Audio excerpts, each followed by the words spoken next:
자, 오늘은 우리 선생님에게 사실혼 관계에서 위자료를 받을 수 있느냐에 대해서 알려드리도록 하겠습니다. 본론으로 들어가기 전에 우리 선생님은 지금 현재 사실혼이라는 말씀이신 거잖아요. 지금 이 영상을 본다는 건.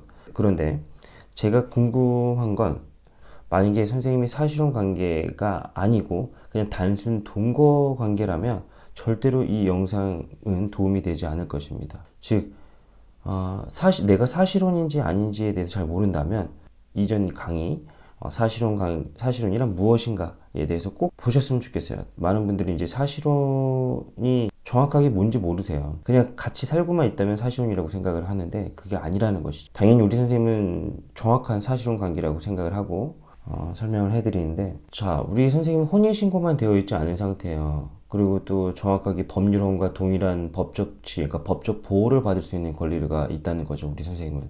왜? 사실혼 관계니까. 정확한 사실혼 관계인 분들만 해당이 된다는 거. 뭐 위자료 청구도 가능하고 재산 분할 청구도 당연히 가능하다. 자, 그런데 여기서 문제가 되는 게, 위자료라는 것은 손해배상 청구라는 거잖아요.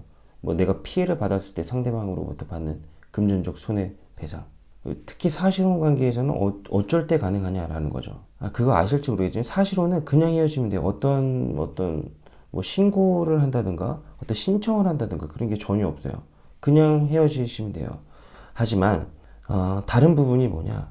내가 일방적으로 이 사실혼이 파기가 됐을 때, 해소가 됐을 때는 그 상대방한테 위자료 청구를 할 수 있는 거예요. 제가 제 블로그를 보면서 설명을 해드리겠습니다. 성격 차이로 헤어졌다. 성격 차이로. 그러면 위자료를 받을 수 있을까요? 절대 받을 수 없겠죠. 왜냐면 이거는 어떤 일방적으로 내가 피해를 본 건 아니잖아요. 일방적으로 정확하게 피해를 봐야 돼요. 또는 나는 예를 들어서 이 사람과 사실혼을 유지를 하고 싶어요. 근데 상대방이 어떠한 이유 없이 그냥 헤어지래요. 그냥 우리 끝내자 이거죠. 그럴 수는 없잖아요, 사실. 제가 예전에 상담을 했을 때, 뭐 최근에도 마찬가지지만 제가 여전히 똑같더라고요. 사실혼 관계에 대해서 정확하게 모르시는 분도 많이 계시고, 일방적으로 해소가 된 사례들을 제가 들어보면 뭐 과거나 지금이나 거의 동일하다고 볼 수 있는데, 예를 들어서 나는 어떠한 잘못을 하지 않았는데도 불구하고 그냥 어떤 이유 없이 사실혼 해소 통보를 받았을 때가 있어요. 예를 들어서 법적으로 아무 관계가 아니니까 당신이랑 이만 집에서 좀 나가줬으면 좋겠다.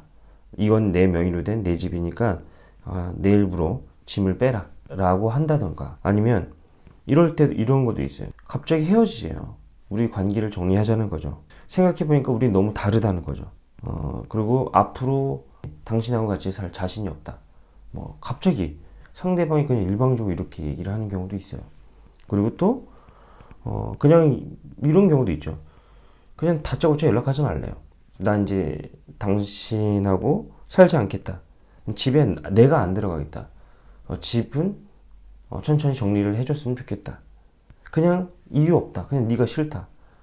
널 사랑하지 않는 것 같다. 뭐 이런 식으로 얘기하면서 사실혼을 해소시키는 사람들이 있어요. 장난치는 것도 아니고 결혼이, 그죠? 좀 일방적 통보는 사실상 너무 당황스럽기도 하고 열받기도 하죠. 그죠? 뭐 거의 뭐 경험칙상으로 말씀드리면 이런 단순 아무 이유 없이 이 사실혼 해소를 일방적으로 통보를 받았을 때 뭐 이런 경우 거의 인정이 되죠. 위자료가 인정이 될 거예요. 물론 금액적인 차이는 있겠지만 뭐 이 밖에도 아주 명확한 거는 뭐 말해봤자 뭐 다 알고 계시다시피 뭐 외도, 뭐 바람 피거나 그다음에 폭행, 뭐 폭언, 뭐 무시, 이렇게 아주 명확한 사유들이 있잖아요. 그런 분들은 당연히 위자료 청구가 가능하겠죠. 당연한 거죠, 이건. 그죠? 근데 가장 중요한 것은 뭐다? 증거입니다, 증거. 내가 아무리 억울하다고 해도 증거가 없다면 사실상 법원은 인정해주지 않을 것이다. 증거 채택주의가 원칙이니까 사실. 그렇기 때문에 증거가 있어야 된다고 저는 생각이 들어요. 무조건. 뭐 명확한 사연이다 하더라도 뭐 외도면은 외도에 관련된 뭐 증거가 무조건 있어야 되고, 폭행, 뭐 폭언, 이거 녹취나 아니면은 뭐 병원 진료, 진단서 이런 부분들이 있어야 되겠죠. 경찰 신고 이력도 마찬가지고. 외도 같은 경우는 사실혼 관계에서도 상대방이 바람을 폈잖아요. 그러면 그 바람 핀 상대방들 있죠. 상간남 또는 뭐 상간녀라고, 자, 공동 불법 행위자라고 해서 그 사람들 둘 대상으로 손해배상 청구가 가능하다. 즉, 위자료 청구가 가능하다라는 것이에요. 꼭 혼인신고한 사람들만 해당이 되는 게 아니라 사실혼 관계에서도 동일하게 그 둘 상대로 이 바람 핀 사람들 위자료 청구가 가능하다라는 거 알고 계시면 되고, 위자료 청구 기간은 3년입니다. 3년. 자, 그렇다면 사실혼 관계에서 위자료 금액은 한 어느 정도 될까요? 이 금액도 천차만별입니다. 이것도 뭐 얼마나 받을 수 있을까요? 라고 질문하시는 사람들이 많은데, 뭐 그거는 제가 알 수가 없죠. 변호사들도 모르고 걔네들도 모르고 당연히 그 사람들도 몰라요. 이 위자료 결정 금액은 판사밖에 모른다는 거예요. 우리가 위자료 금액에 대해서 좀 알아야 될 게 뭐냐? 우리는 청구 금액과 결정 금액의 차이를 몰라요. 선생님 그거 알고 계십니까? 청구 금액이 뭐고 결정 금액이 뭔지. 자, 청구 금액은 선생님이 만약에 위자료 청구를 하잖아요. 그러면 내가 얼마를 받고 싶다는 얘기예요. 내가 원하는, 나는 이 금액, 예를 들어서 뭐 5천만 원, 3천만 원 상대방한테 받고 싶다. 내가 원한다 라는 게 청구 금액이에요. 결정 금액은 뭐냐? 판사의 결정. 즉 얼마를 지급하라. 그러니까 판결금이라고 하면 되죠. 즉 결정 금액이 가장 중요하다는 거다. 청구 금액과 결정 금액의 차이를 혼동하면 안 돼요. 아시겠죠? 보통 금액적인 건 1,000에서 3천만 원이라고 보통 대한민국의 모든 사람들이 다 그렇게 얘기를 해요. 그 법률 자문을 한다는 사람들은 1,000에서 3천만 원 정도 사이가 굉장히 많은 퍼센트를 차지합니다. 그런데 일부 5천만 원이 나오는 경우도 있고, 일부 뭐 8천만 원이 나오는 경우도 있고, 7천만 원이 나오는 경우도 있어요. 이건 왜 이렇게 많이 나냐?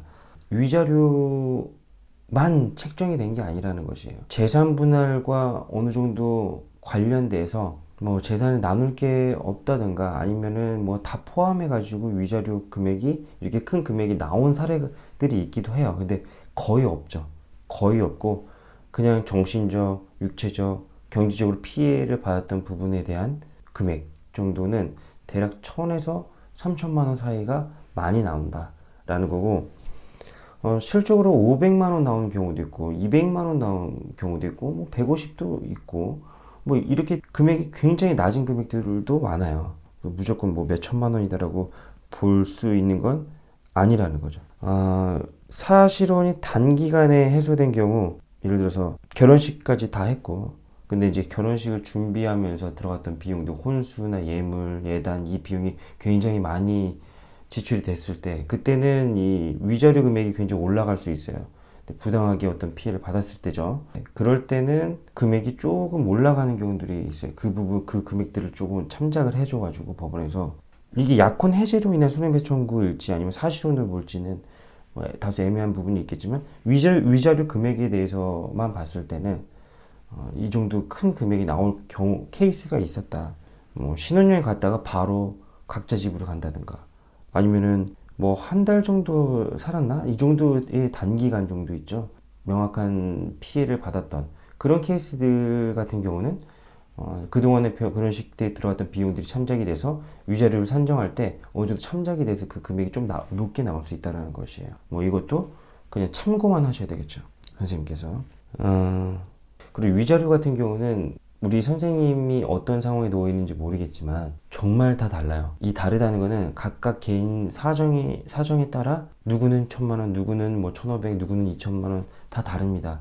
근데 전반적인 어떤 큰 주제로는 비슷할 수 있어요. 근데 세부적으로 들어가면 다 다르겠죠. 그죠? 뭐 예를 들어서 뭐 나이도 다를 거고 직업군도 다를 거고 사정을 참작하고 고려해서 결정이 나올 것이다 라는 겁니다. 저 사람이 예를 들어서 한 2천만 원 나왔네? 그럼 나도 한 2천만 원 나오겠구나. 이렇게 생각하시면 안 된다는 거죠. 이건 법률형도 동일하게 적용이 되는 거예요. 위자료 같은 경우는 그래요. 그냥 참작만 할 뿐이에요. 이 정도 사안은 한 2천만 원 나왔는데 나도 한 그 정도 나올 수도 있겠구나라는 거지. 나도 무조건 나온다라고 그러니까 내 스스로 그렇게 결정 내려버리면 안 돼요. 인터넷에 굉장히 많은 사람들이 이런 정보를 알려주잖아요. 근데 내 사안은, 내 거는 내가 지금 느끼고 있는, 내가 지금 경험하고 있는 내 사안은 그 누구도 몰라요. 내가 직접 경험을 해봐야 정확한 금액을 알 수 있는 것이에요. 소송을 해서. 내가 소송을 직접 해봐야 정확한 결정 금액을 알 수 있는 것입니다. 인터넷에 떠돌아다니는 뭐 어느 정도는 뭐 얼마 받을 수 있다. 그건 걔네들의 그 사람들의 사안이지 내 사안이 아니라는 것이에요. 내 스스로 그거를 판단하시면 안 됩니다. 이해가시죠? 어떤 부분인지. 오늘 강의의 결론은 정확하게 사실혼이야 아니냐에 따라서 유죄를 청구를 할 수 있는지 없는지가 갈려진다라는 것이에요. 이게 굉장히 중요합니다. 예를 들어서 내가 사실혼인지 아닌지에 대해서 정확히 모르는데 사안은 분명히 제가 최근에 어떤 전화를 받았냐면 어떤 분이 이런 얘기를 하시더라고요. 어떠한 남자를 만났어요. 어떠한 남자를 만났는데 그 남자분하고 같이 살게 됐죠. 같이 살게 되는데 한 5년, 뭐 6년 이 정도 살았던 것 같아요. 근데 그 남자가 바람이 났어요. 자, 바람이 나는데 그 바람을 난 상간녀라고 치죠. 상간녀. 그 상간녀한테 뭐 물어본 거죠. 너가 어떻게 그럴 수 있냐? 그래서 유죄를 청구 가능하냐? 나 억울하다. 이렇게 얘기를 하시는 거예요. 제가 물어보죠. 선생님 결혼식 하셨나요? 상대방과 우리 선생님의 가족들이 어떻게 부르시나요? 호칭이 어떻게 되나요? 가족 행사 참여하는지, 같이 살고 있는지, 주소지가 동일한, 아니면 여러 가지 사실은 증명할 수 있는 증거들이 있느냐의 문제라고 생각이 드는데 물어본 거죠. 혹시 그런 증거들이 있느냐? 없대요. 그러면 사실상 이거는 불가능한 거예요. 유죄로 청구가. 만약에 유죄로 청구를 했다가 유죄로 청구를 했는데 법원에서 사실혼 관계를 입증이 안 되니 사실혼 해소로 인한 유죄로 청구 뭐 이 자체 유죄료가 인정이 안 된다는 거죠. 그런데 이 수많은 변호사 사무실에서 제가 그분한테 직접 들은 것입니다. 된다는 곳이 있다. 이 말이 됩니까 이게? 아무리 돈이 좋다고 해도 사실혼 관계가 분명히 입증이 안 되는데 누가 봐도 이건 단순 동거라고 볼 가능성이 굉장히 높은데 무조건 된다고 얘기하는 좀 어이가 없더라고요. 명확하게 제가 말씀드렸다는 거는 그분께 이거는 사실 안타깝지만 어렵다. 사실혼으로 보지 않을 가능성이 굉장히 높기 때문에 아마 기각이 될 수 있을 것 같다. 그래서 우리 선생님은 절대 변호사 선임을 하지 말고 차라리 저는 이제 그분께 법무사를 통해서 진행을 해라.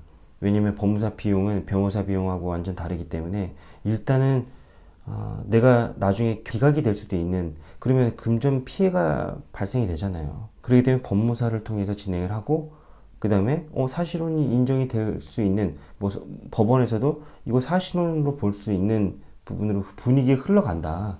예를 들어서 막 그렇다고 하면 중간에 변호사 선임해도 돼요. 그러니까 그렇게 저는 얘기를 해드렸죠. 왜냐면 사정도 안 좋은 상태였기 때문에 무조건 변호사를 선임을 하면 안 된다라고 제가 말씀드렸죠. 제가 근무를 하고 있는 상황인데도 저는 그렇게 말씀드릴 수밖에 없더라고요. 양심적으로 할 수밖에 없는 거잖아요. 그죠? 제가 강조하는 부분은 사실혼 관계에서는 유죄를 청구가 가능한데 제일 중요한 건 사실혼이냐 단순 동거냐 이 차이를 선생님이 무조건 명확하게 아셔야 돼요. 이해가시나요? 어떤 부분인지. 그리고 또 얼마 전 그 댓글을 써주신 분 중에 이런 사안이 있었어요. 사실혼 관계인데 임신 중인 상태고 배우자의 외도로 인해서 사실혼이 해소가 되는 상황인데 뭐 모든 재산을 다 포기하고 뭐 모든 걸 다 주겠다라고 얘기하는 상태인 것 같아요. 뭐 그 내용을 보니 그럴 때 어떻게 뭐 이게 공증을 받아야 되는지 아니 뭐 그런 부분에 대해서 문의를 하신 것 같은데 제가 이제 뭐 어떻게 반드시 이렇게 해라라고 말씀을 드릴 수는 없죠. 사실 선생님이 개인 인생이기 때문에. 그런데 그 댓글을 보면서 가장 안타까운 게 임신 중인 상태죠. 이럴 때가 가장 저는 마음이 아파요.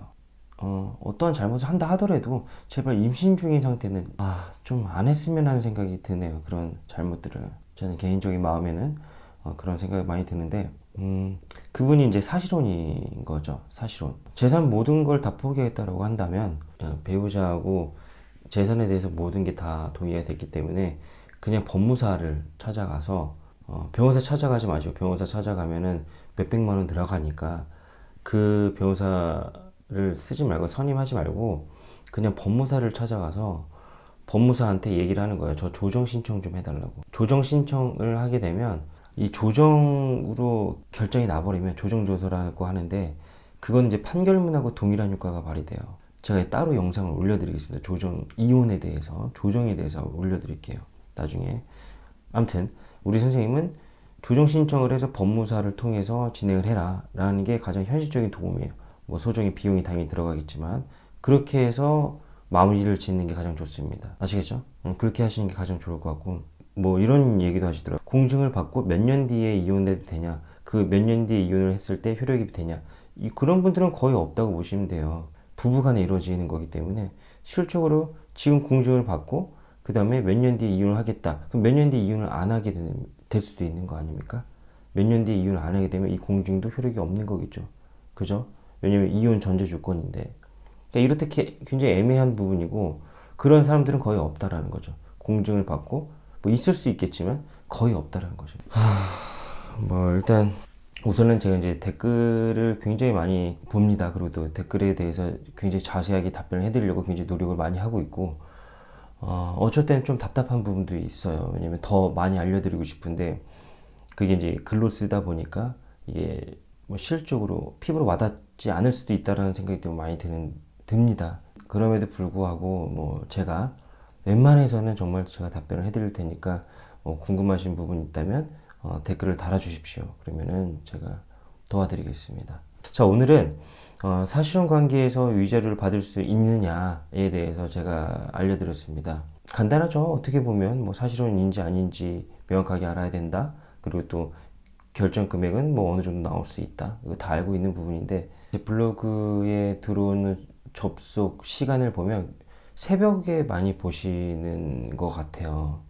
뭐 그 얘기는 당연히 잠이 안 오니까 잠이 올 수가 없잖아요. 그죠? 하루하루가 굉장히 지옥 같을 수 있을 겁니다. 하루하루가 굉장히 고통스럽고, 그런데 내가 왜 이 고통스러운 걸 겪고 있는지에 대해서 생각을 해보면 물론 답이 안 나오겠죠. 그죠? 근데 제가 많은 경험을 통해서 말씀드리면, 우리 선생님이 조금 더 행복하기 위해서 이런 고민을, 이런 고통의 시간을 겪고 있지 않느냐라는 것입니다. 그죠, 선생님? 자, 오늘은 사실혼 위자료, 사실혼 관계 위자료에 대해서 말씀을 드렸어요, 선생님. 제가 항상 말씀드리지만 어제도 분명히 우리 선생님 힘드셨을 것이고, 오늘도 분명히 힘들 거예요. 그리고 또 내일도 힘들 것입니다. 이 관계가 정리되기 전까지는.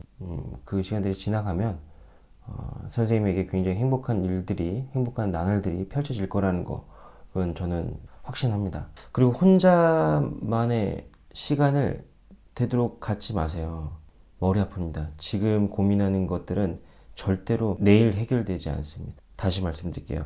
지금 내가 고민하는 것은 내일 해결되지 않는다라는 거 반드시 알고 계셔야 됩니다. 그 말은 너무 생각하지 말라는 거예요. 어차피 시간이 흐르면 아주 자연스럽게 해결이 될 겁니다.